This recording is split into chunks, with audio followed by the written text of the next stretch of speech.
Una exposición que surgió a raíz de unas piezas que me fueron surgiendo, luego se añadieron otras piezas que ya existían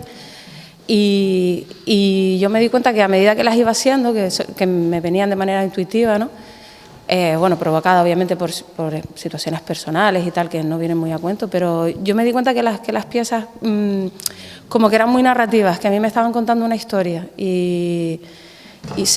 percibía esa historia, no la conocía, pero la percibía, porque realmente la historia me venía de fuera, yo no la pensé.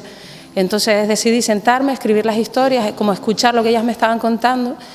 y a medida que las iba escribiendo iba siendo consciente de que todo como hablaba de lo mismo, ¿no? Y ahí decidí el título de Caídas, porque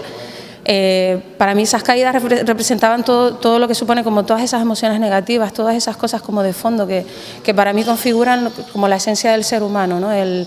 Yo qué sé, las pequeñas derrotas, las claudicaciones, el andar perdido, la extrañeza ante uno mismo y ante los demás, el miedo,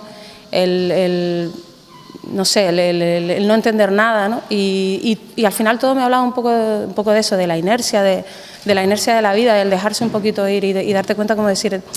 en qué momento he perdido como el rumbo de mi vida, ¿no? Y que creo que todos en algún momento nos hemos podido sentir así. Exponer en el almacén es un lujo para mí, es un regalo. Realmente este cubo literalmente es un lienzo en blanco, entonces podía hacer lo que quería, porque me pedía, es como tener ese papel pero en tridimensional, donde yo podía contar esas historias y dibujar. El proyecto se planteó como una exposición de escultura, pero luego fue creciendo y configurándose más como una intervención más multidisciplinar, con ilustraciones y demás. Pero en principio surge de su experiencia como escultora. Hay que tener en cuenta también que Raquel ha colaborado con Jesús de Caires en la configuración del Museo Submarino, de los Centros de Arte, Cultura y Turismo. Y cuando nos propuso este proyecto, pues todavía recién habíamos inaugurado la reapertura del almacén y lo vimos como una posibilidad